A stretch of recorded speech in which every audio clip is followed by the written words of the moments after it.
Alright दोस्तों, आप देख रहे हैं चैंपियंस ए ट्रॉफी। मैं हूं पीडी और मेरे साथ है शिकागो से एमजे। एमजे, क्या हाल चाल है भाई? मैं अच्छा हूँ भाई, गर्मी में बस सरवाइव कर रहा हूँ। आप कैसे हो? बस बस बहुत बढ़िया, थैंक्स फॉर आस्किंग। गर्मी में हाल बेहाल है और हम्म। क्रिकेट ही थोड़ा सा दिल को सुकून दे रहा है, पर मुझे पता नहीं कितने दिन तक देगा। आ, तो अभी एनालिसिस में जाने से पहले मैं दर्शकों को थोड़ा सा एक स्कोर बता दूं। तो इंग्लैंड ने कल रात को 209 पे 3 से स्टार्ट किया, 49 ओवर्स में वो थे, और आज उन्होंने 100 ओवर्स में 465 रन किए। आली पोप, जो कि 100 रन आबाद कल खेल रहे थे, आज उन्होंने अपने स्कोर पे ज्यादा नहीं ऐड किया, 106 पे आउट हो गए। पर मोर्चा संभाला हैरी ब्रुक ने और उनको सपोर्ट दिया लोअर ऑर्डर बैट्समैन ने। उसके बाद जवाबी कार्यवाही में इंडिया 90 फॉर 2 था और राहुल 47 नॉट आउट पे खेल रहे थे। इंडियन बॉलिंग में बुमराह ने फिर से लीड किया, नो डाउट से 5 विकेट्स लिए 83 रन्स देके। तो ये अभी मैच की सिचुएशन है। मैच बहुत ही इवनली पेस्ड है। मैच के बारे में और कल की हमारी जो भविष्यवाणी है उसके बारे में एंड में बात करेंगे, पर अभी बात करते हैं मॉर्निंग सेशन के बारे में। तो एमजे, क्या हुआ मॉर्निंग सेशन में? What do you think? Thank you app, बहुत ही अमेजिंग रिकैप दिया, पूरा एक जिस्ट में बता दिया। देखो, मॉर्निंग सेशन जो था ना, उससे काफी उम्मीदें थी मुझे ऐसा लग रहा था कि जिस हिसाब से कल का डे एंड हुआ था, जिस तरीके से फॉर्म में बुमराह लग रहे थे, जिस एग्रेशन के साथ बॉलिंग कर रहे थे, मेरे को लग रहा था कि चांसेस हैं कि अपन 2-3 विकेट अगर बंच बहुत जल्दी जल्दी हाफ एन आवर 1 आवर में निकाल लेते हैं तो अपने लिए दिन बहुत अच्छा हो जाएगा रिलेटिवली। पर हुआ क्या, 1-2 विकेट ही गिरे हैं पूरे सेशन में, तो मेरे के लिए थोड़ा सा इंडिया के लिए डिसअपॉइंटिंग सेशन था। सेकंड था कि जब वो इनिशियल क्रिटिकल फेज था, right, first over, if you remember right, पहला ओवर जो था, प्रसिद्ध कृष्णा जो बॉलिंग कर रहे थे उनका, उन्होंने एक दो बॉल बाहर बीट भी कर रहे थे, आगे पे स्विंग हो रही थी, थोड़ी बहुत मूव कर रही थी, पर उन्होंने फोर्थ बॉल में ऐसा सामने वाले को, ऐसा ब्रुक्स को ऐसा मौका दिया कि भाई अपना ओपन स्कोर कर ले, इजी 4, इजी बाउंड्री, ऐसी इजी बॉल दे दी गई। तो उससे मैं काफी डिसअपॉइंटिंग था। मेरे को लग रहा था जहां पे अपने को प्रेशर डालना चाहिए था, वो स्टार्टिंग में ही ब्रुक को अपन ने पूरा मौका दे दिया कि भाई तू सेटल हो जा। तो थोड़ा डिसअपॉइंटिंग था मेरे लिए, इंडिया टीम के लिए भी काफी डिसअपॉइंटिंग था फर्स्ट सेशन। बिल्कुल, मैं पूरी तरह अग्री करता हूं। बहुत ही मुझे भी लगा कि इंडिया ने अपॉर्चुनिटी लॉस कर दी अच्छी बॉलिंग करने की पहले सेशन में। और प्रसिद्ध कृष्णा के बारे में हमने कल भी बात किया था कि उनकी सीम पोजीशन ठीक नहीं रहती। आज मुझे लगा कि एक दो बॉलों में सीम पोजीशन ठीक थी, उनकी अवे स्विंग हो रही थी, पर कंसिस्टेंसी इतनी खराब थी मॉर्निंग सेशन में। हैरी ब्रुक मजाक मजाक में उनको चौके मार रहे हैं, स्टेप आउट करके चौका मारा जा रहा है, ऑन दी अप ड्राइव कर रहे हैं। बिल्कुल मतलब लग रहा था जैसे हैरी ब्रुक कोई लोअर लेवल के बॉलर को खेल रहा है। बिल्कुल आराम से बॉल बैट पे आ रही है, आगे बढ़ के स्टेप आउट करके बिल्कुल करेस कर रहे हैं, बिल्कुल बाउंड्री के लिए चौका मार रहे हैं। सिराज को उन्होंने और भी अच्छा खेला। मुझे लगा हैरी ब्रुक ने सिराज को भी बहुत अच्छे बाउंड्रीज मारे, बहुत अच्छी बैटिंग की उनके अगेंस्ट। और कहीं ना कहीं मुझे लगा कि बुमराह को सपोर्ट नहीं मिला फास्ट बॉलर से जो उनको मिलना चाहिए था।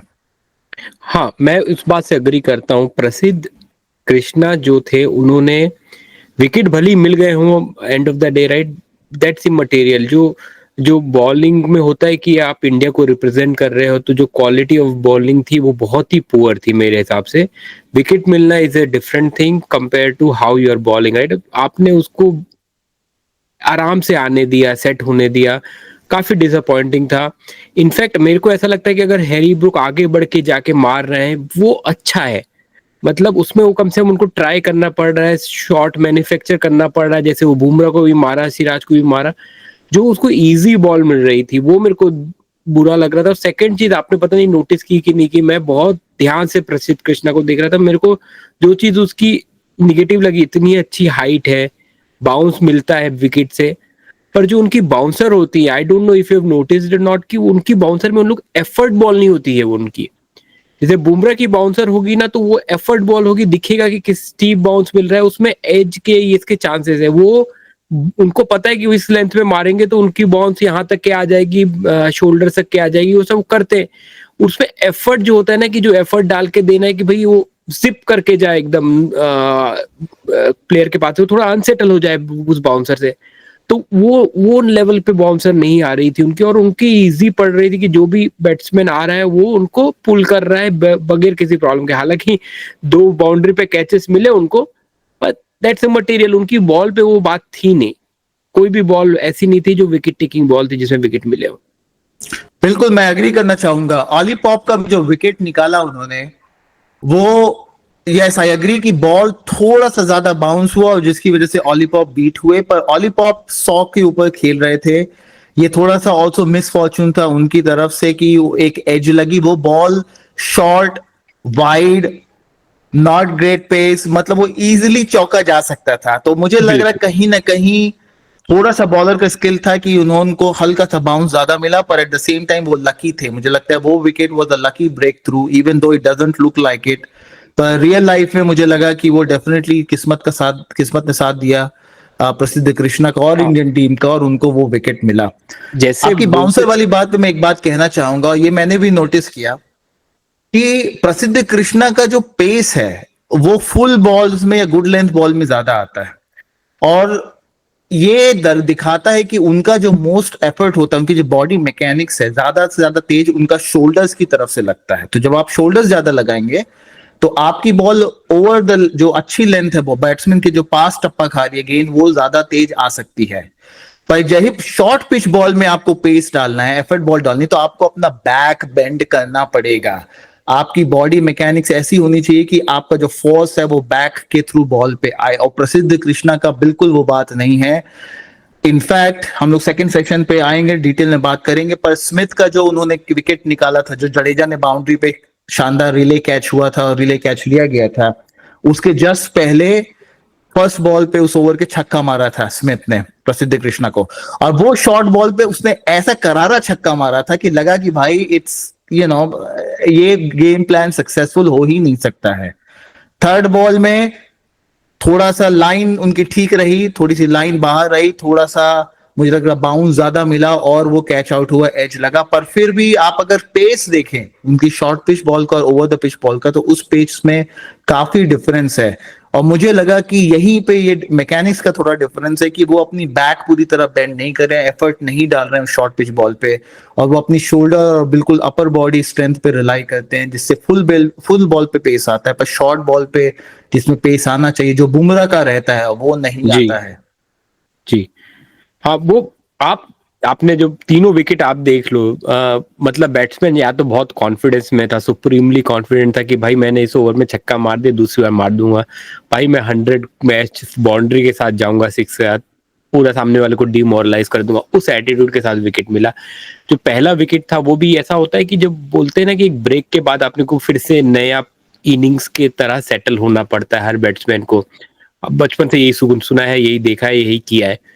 वो जो इनिशियल फेज होता है हर एक ब्रेक के बाद, तो आज वो स्टार्ट ऑफ द डे था, ऑली पॉप कॉन्फिडेंस था, पर वो इनिशियल उन्होंने अप्लाई नहीं किया, नहीं तो वो बॉल पे अगर वो 5-10 मिनट और रुक गए होते और फिर वो बॉल मिलती, मुझे कोई जरा सा भी डाउट नहीं इतना कहने में कि वो सीधे बाउंड्री पे जाती, वो बॉल विकेट टेकिंग नहीं थी।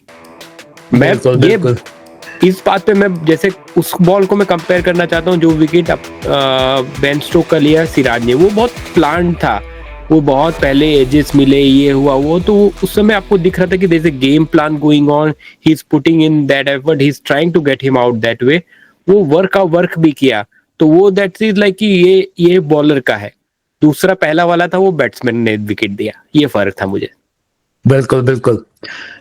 पहले सेशन में एक और बहुत इंटरेस्टिंग चीज थी, और वो ये थी, जडेजा ने मुझे लगा कि ठीक बॉलिंग का प्रदर्शन किया, उनकी बॉल टर्न भी हो रही थी, वो बीट कर रहे थे, वो मैच मिक्स कर रहे थे, मिक्स और मैच कर रहे थे कि कौन सी बॉल टर्न होगी, कौन सी बॉल स्ट्रेट होगी। दो ऑब्जर्वेशन, पहला अगर यही वो इंडिया में कर रहे होते तो चारों तरफ से गालियों का प्रवाह चालू हो जाता कि भाई इंडियन पिचेस हैं, ये है टर्न होती है, सीधी जाती है, पता नहीं चलता, ये बिल्कुल लॉटरी है। संजय मांजरेकर साहब को अगर बिठा दे कोई कमेंट्री में, तो वो 4 बात यही बोलेंगे कि ये बिल्कुल लॉटरी पिचेस है, लॉटरी पिचेस हैं। तो लोग ये भूल जाते हैं कि भाई कभी कभी थोड़ा सा स्किल भी रहता है बॉलर का कि वो कितना ज्यादा रेवोल्यूशंस डाल रहा है बॉल पे, कौन सी टर्न हो रही है। और मुझे लगा कि जडेजा की कई सारी बॉलर टर्न हुई, उन्होंने बैट्समैन को बीट किया, कई सारी एंगल आर्म के साथ अंदर आई और वो भी दिक्कत हो रही थी दोनों बैट्समैन को खेलने की। थोड़े बहुत रन बन रहे थे पर फिर भी रिलेटिवली स्पीकिंग इकोनॉमिकल थे जडेजा काफी। पर उनकी बॉल पे पंत ने एक कैच छोड़ा हैरी ब्रुक के अगेंस्ट। तो हैरी ब्रुक उस समय मुझे लग रहा है कुछ 47 आउट पे खेल रहे थे और मेरे हिसाब से वो रेगुलेशन कैच था। थोड़ी सी शॉर्ट ऑफ लेंथ तो नहीं कहना चाहिए, गुड लेंथ की बॉल थी, टर्न हुई, हैरी ब्रुक थोड़ा सा बैक फुट पे या फ्रंट फुट के बीच वाली स्थिति में थे, असमंजस की स्थिति में थे। सीधे बैट से खेलने की कोशिश कर रहे थे, उसको run down, he was trying to run it down through third man area. वहां पे उनकी एज लगी और पंत के हाथ से कैच ड्रॉप हुआ। क्या लगा आपको देख के? मेरा तो भाई दिल लगा कि भाई आज तो हैरी ब्रुक गए, आज हैरी ब्रुक को 2 चांसेस मिल चुके, आज ये लड़का नहीं छोड़ेगा। मेरे को, मैं बताता हूँ कि जब एक पर्पल पैच चलता है किसी क्रिकेटर का तो वो कुछ भी करता है वो सही ही होता है। मतलब कुछ भी कर ले, उसकी एजेस छक्के में चले जाएंगे इधर उधर, उसको कोई प्रॉब्लम नहीं होती है।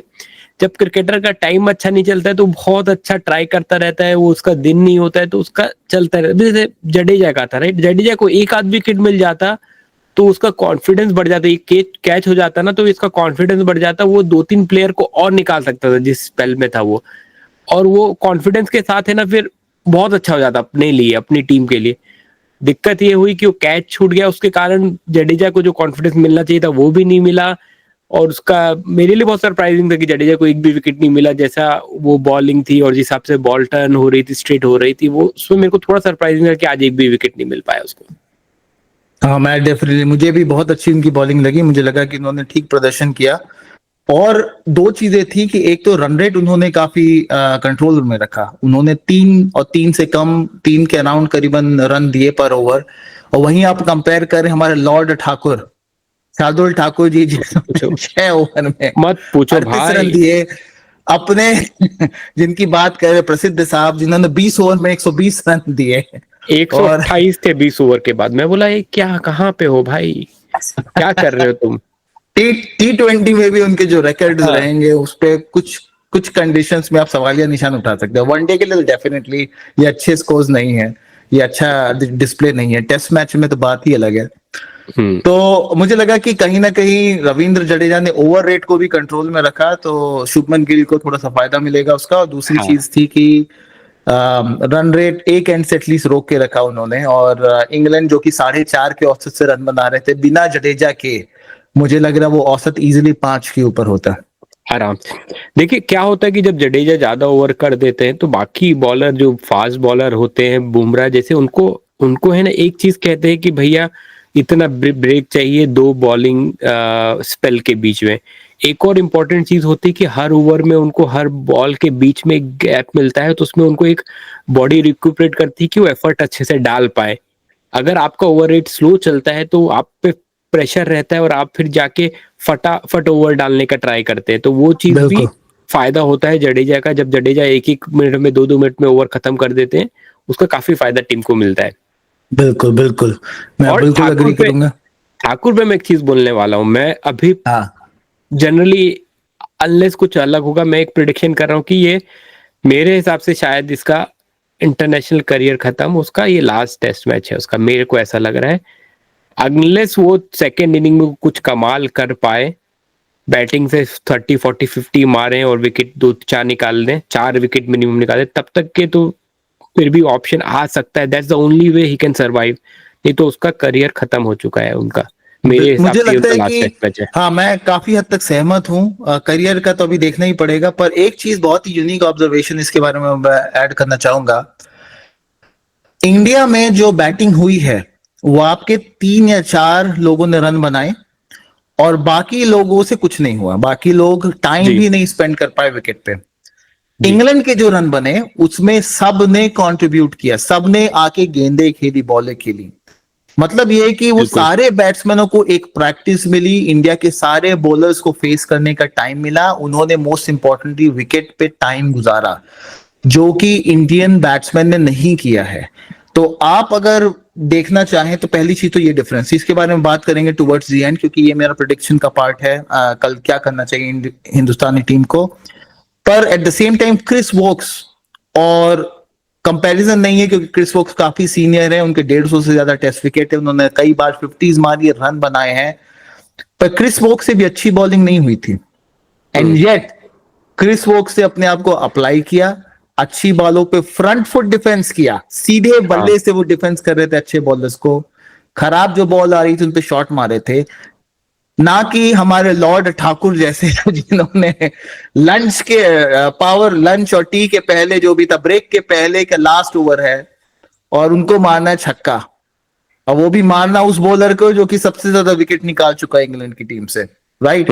और इतनी अकल नहीं है कि भाई आप जो है थोड़ा सा मौका दें अपने आप को, थोड़ा सा समय दें और 2-3 बॉल खेले। तो यहाँ पे मुझे लगता है कि एक थोड़ा ब्रेन फेड की सिचुएशन थी, और अगर मैच इंग्लैंड के फेवर में जाता है तो this will be in my opinion a vital difference कि आपके नंबर 7-8 के बैट्समैन ने कितना सपोर्ट किया आपके मेन बैट्समैन को वर्सेस इंडिया के बैट्समैन जो कि वो सपोर्ट नहीं दे पाए।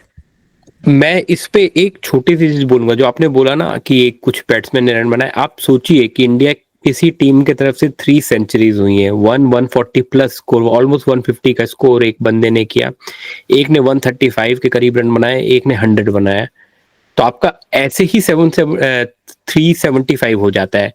तो बाकी के जो 8 लोगों ने मिलके, 8 प्लेयर से मिलके आपके 95 रन बनाए, मतलब वेरी डिसअपॉइंटिंग। उसमें भी 95 में भी एक केएल राहुल ने ही 40 मार दिया, नहीं तो कुछ था ही नहीं, किसी ने बाकी ने तो सोचा भी नहीं कि भाई मेरे को थोड़ा सा रन बनाना है, अप्लाई करना है। जल्दी क्या थी, मेरे को बिल्कुल वो समझ में नहीं आया। There is a one way कि भाई आप फॉर्म में हो, आपको बॉल दिख रही तो आप फास्ट कर रहे हो, अटैक कर रहे हो, प्रेशर डालना चाह रहे हो। एक होता है कि जब आपके विकेट 1-2-4 साथ में गए हैं तो एक 5 ओवर खेल जाओ, आपकी आई को अंदर कर लो, फिर इसके बाद मार लेना। तो वो दो फर्क में मेरे को लग रहा है कि वो बिल्कुल किसी ने सोचा ही नहीं इस बारे में। उनको लग रहा था कि मैं शुभमन गिल से पढ़ रहा है तो मैं भी जाके मार दूं, ये लग रहा था ठाकुर का कि भाई शुभमन गिल ने ऐसे चौके मारे, चलो मैं भी जाके मार देता हूँ। बिल्कुल बिल्कुल भाई, पहली गेंद में छक्का मार। देखो अब 11 नंबर के बैट्समैन है, 10 और 11 अगर साथ में बैटिंग कर रहे हैं तो मुझे समझ में आता है कि भाई बल्ला घुमाओ जहां लगे जयराम जी की। पर आपके साथ अगर एक बैट्समैन है, जडेजा जैसे काबिल बैट्समैन खेल रहा है एक एंड पे, तो आपको भाई पहली गेंद में चौके छक्के क्यों मारने, मेरे को समझ में नहीं आ रहा ये चीज। एग्जैक्टली। तो ठीक है, चलिए मूव करते हैं आफ्टरनून सेशन में। आफ्टरनून सेशन में इंडिया ने विकेट्स थोड़े से निकाले, जैसे कि हमने प्रसिद्ध के बारे में बात किया कि शॉर्ट पिच थोड़ी सी बॉलिंग हुई, स्मिथ को बाउंड्री में निकाला, फिर क्रिस वोक्स कंटिन्यू किए थोड़ा बहुत रन बनाने के लिए, उनका भी विकेट निकाला गया।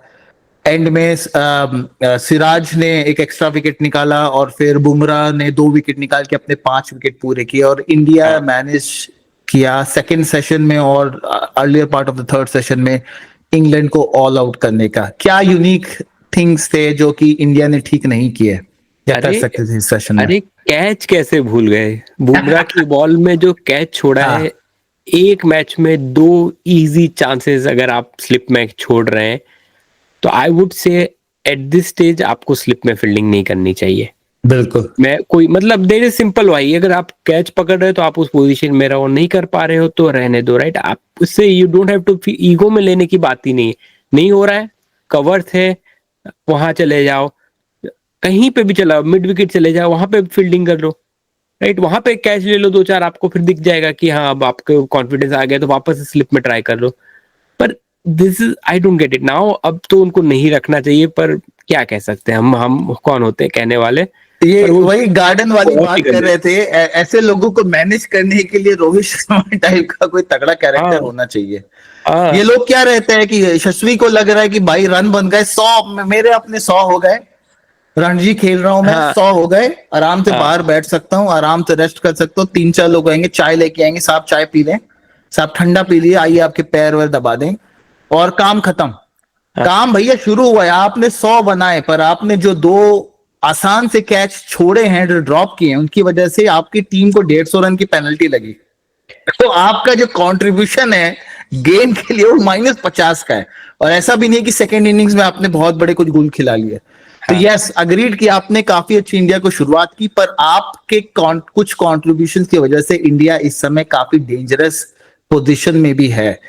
तो कोच अगर सुन रहे हैं, गंभीर, अगर आप ये कोई भी सीनियर बंदा ये पॉडकास्ट देख रहा है, अगर ये उन तक आवाज पहुंच रही, तो हमारी ये आपकी गुजारिश है कि भाई इनको कैफिनेटेड रखें, इनको 3-4 जो भी है कैप्सूल्स देने कैफीन की, मॉन्स्टर ड्रिंक पिलाएं, एनर्जी ड्रिंक पिलाएं, और कोई एक बंदा साथ में रखे जो इनको जगाता रहे। अगर ये ऐसी सोते रहेंगे थर्ड स्लिप में खड़े होके, तो भाई इंडिया को कोई नहीं जिता सकता। बुमराह का आप फेस देख सकते थे, कितनी बिल्कुल मुसीबतों से गुजरा वो बंदा 5 विकेट लेने के लिए।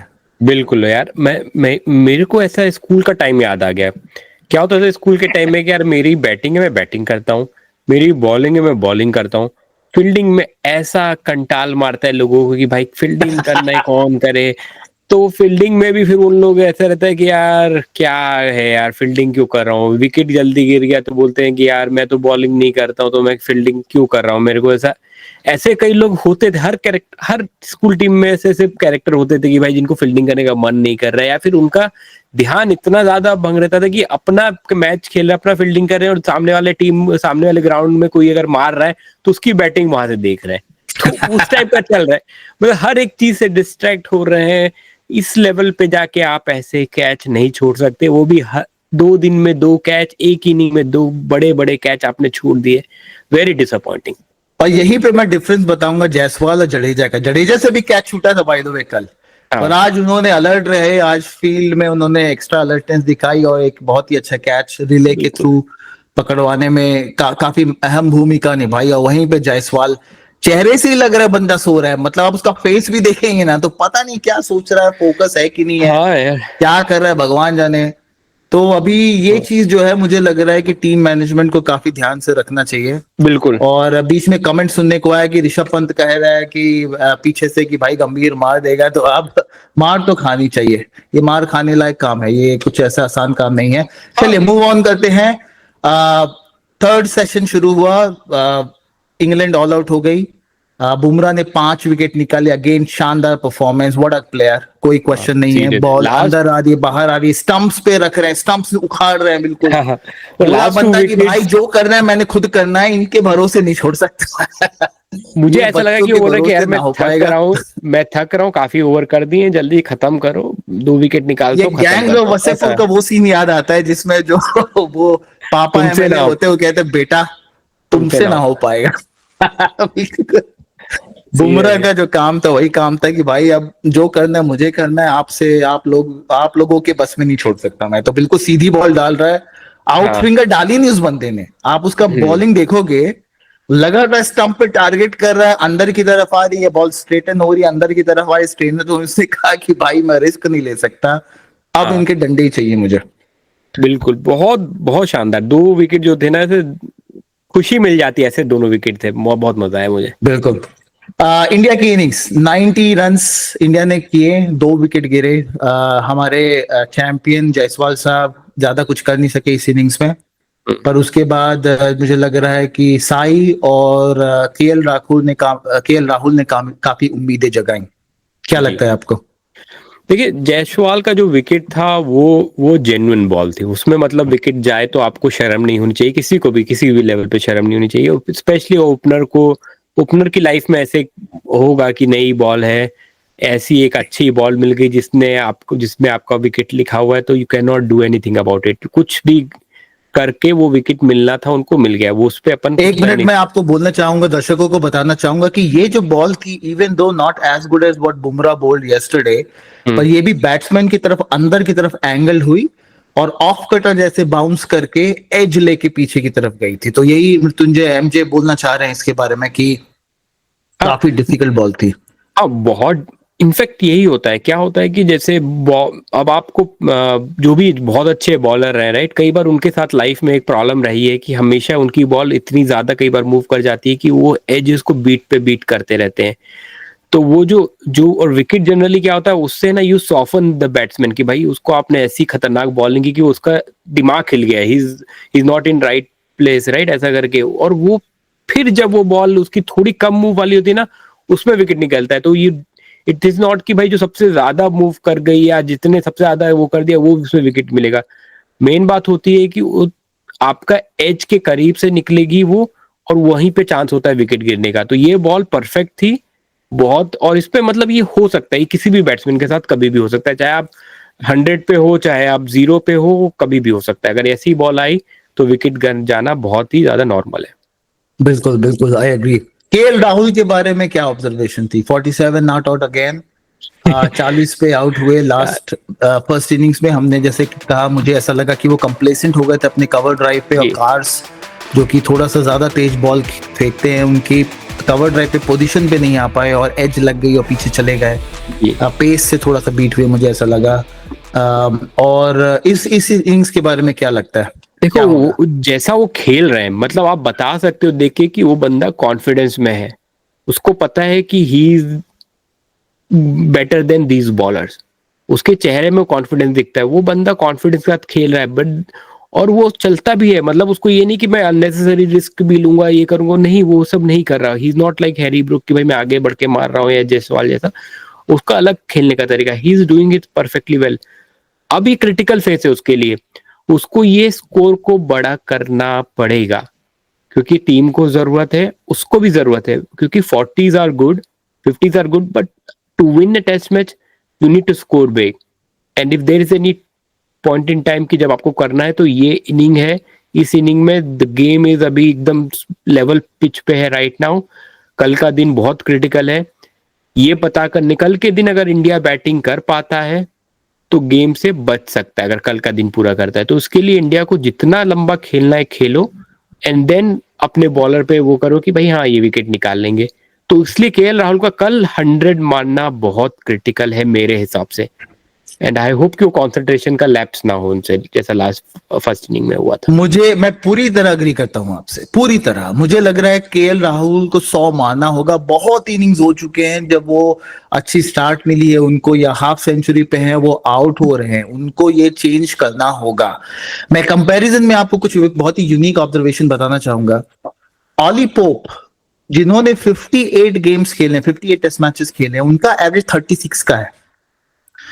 और केएल राहुल बहुत ही ज्यादा डिफरेंट नहीं है, उन्होंने 58 गेम्स खेले हैं, 56 ऑलीपॉप ने खेले, राहुल ने 58 खेले, और राहुल का एवरेज 34 है। तो almost same amount of games, जी एवरेज 19-20 का अंतर, 36 वर्सेस 34 का अंतर।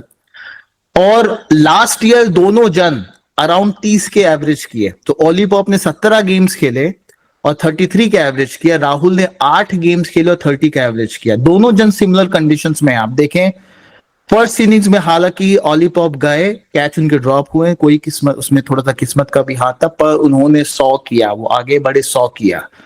मुझे लग रहा है कि राहुल के पास वो एक अपॉर्चुनिटी है जो वो यूज करके ऑलीपॉप जैसे 100 से ऊपर बना सकते हैं। पर दोनों खिलाड़ियों का जो करियर है इस समय काफी यूनिक और सिमिलर स्पॉट पे है, और ऐसे ट्रेंड्स आ रहे हैं। ऑलीपॉप ने अभी कुछ दिन पहले जिम्बाब्वे या किसी और टीम जो कि इंग्लैंड को टूर कर रही थी, उनके अगेंस्ट भी एक बड़ा शतक मारा था। और एक कुछ ट्रेंड कर रहा है कि Ollie Pope now is breaking away from his own trend कि 30-40s करके आउट हो रहे हैं। राहुल को वो यूज करना पड़ेगा। राहुल के पास टाइम नहीं है ज्यादा। राहुल 34 इयर्स के हैं, ऑलीपॉप 27 साल के हैं। ऑलीपॉप फिर से अगर सपोर्ट रहे टीम का तो सेम पैटर्न कंटिन्यू कर सकते हैं, पर राहुल का ये पीरियड है, he can turn it into A golden period for his batting. और हाँ, मेरे को ऐसा लगा अगर उनको वर्ल्ड बीटर या टॉप 5 बैट्समैन में आना है, जो उनके पास पूरी काबिलियत है उस टॉप 5 बैट्समैन होने की, अगर उनको उस लेवल पे आना है आज की डेट में, तो उनके पास ये ही मौका है। उनको प्रूव करना पड़ेगा कि वो कर पा रहे हैं, कंसिस्टेंटली कर पा रहे हैं। ये सीरीज उनके लिए बहुत क्रिटिकल है, otherwise he can survive till we find someone better than him. ये रहेगा उनका। अगर आज की डेट में उनको कैसे भी करके आगे बढ़ना है, या फिर अपने आप को प्रूव करना है कि मैं I belong here, I belong to the top echelon of batting players right now, then I have to start delivering it right away. उनके पास टाइम नहीं है, बिल्कुल भी सही बोला आपने। तो लगता है कि फर्स्ट सेशन कल इंडिया को बैटिंग करनी पड़ेगी। एक विकेट से ज्यादा वो लूज नहीं कर सकते हैं कल। KL Rahul is the key, उनको एक बड़े स्कोर बनाने की जरूरत है। ऑफ कोर्स हम चाहेंगे हर कोई बड़ा स्कोर करे, पर Rahul is in that position. Is in that situation जहां पे वो कर सकते हैं। तो इंडिया को खेलना होगा, कल 100 रन मिनिमम जोड़ने होंगे 1 विकेट के नुकसान पे, और फिर वहां से उनका एक प्लेटफॉर्म सेट हो जाएगा जहां पे वो 300-350 का टारगेट रख सकते हैं। अभी इस समय मैच काफी बैलेंस्ड सिचुएशन में है, 2-3 अच्छे बॉल, किस्मत का साथ ना देना, और India can easily get out under 100-200, right, under 200 runs. और जो कि वो अच्छा नहीं होगा, वो पूरा मेहनत को मिट्टी पलेट करना जिसे कहते हैं, जी वाली सिचुएशन हो जाएगी। तो आपके लिए जरूरी है कि आप अगले फर्स्ट सेशन को काफी ध्यान से खेलें। मैं कह रहा हूँ अगर 100 नहीं भी बने आपके, अगर 70-80 भी बन रहे हैं रन 25-30 ओवर में, 25-26 ओवर में पहले सेशन में, तो India should take it, wicket will be a priority for me. 100%। और मतलब अपन उस थॉट को मैं आगे ले जाके मेरे को लगता है कि इस पिच में I would not bet against England chasing down 350। So 350 is not a safe score अगर आप उनको टाइम दोगे साथ में। तो इट्स ए क्रिटिकल थिंग कि आपको उनको स्कोर बड़ा देना है और टाइम कम देना है, तो उनको एक्स्ट्रा रिस्क लेने पड़ेंगे। तो इसलिए इंडिया को अगर स्कोर सेटअप करना है तो आई वुड से अराउंड 400 और 350 इनके बीच में अगर स्कोर रहेगा, और with the 1 day to go, क्योंकि 350 360 स्कोर कर सकते हैं अगर उनका दिन रहा, प्लेयर्स हैं उनके पास, बैट्समैन हैं उनके पास, और वो बना सकते हैं। पर अपने को अगर कैसे भी करके खुद पे कॉन्फिडेंस रख के 350 to 400 के बीच का स्कोर रहेगा, it's a winning total, it will give us plenty of opportunity to get England out. तो कल का दिन बहुत क्रिटिकल है। टाइम कल अगर अपन ने 250 या 300 का स्कोर दे दिया और लंच प्लस 4 सेशन दे दिए उनको, गेम गया हाथ से। Then we just can hope कि भाई कोई मैजिक कर दे बुमराह एंड देन बच जाए। तो इसलिए अपने को उस इक्वेशन से बाहर आना है जहां पे हमारा हारने का चांस हो। मुझे लगता है पहला टेस्ट मैच बहुत क्रिटिकल है। Go in there, try to bat as much as possible tomorrow. बिल्कुल। एक चीज before we move further, right, एक टॉपिक भूल गया था मैं, मेरे को साई सुदर्शन के बारे में बात करनी थी। हाँ बिल्कुल, बात करिए। साई सुदर्शन बहुत ही ज्यादा काम लग रहे थे उसमें, उनका बैटिंग मजा आ रहा था देखने में। कोई भी मेरे को ऐसा प्रॉब्लम नहीं दिख रहा था कि उनकी बैटिंग में ऐसा कोई इश्यू है जिससे वो ही can not survive at this level. I see की उसमें है, और he has shown enough in this inning for me.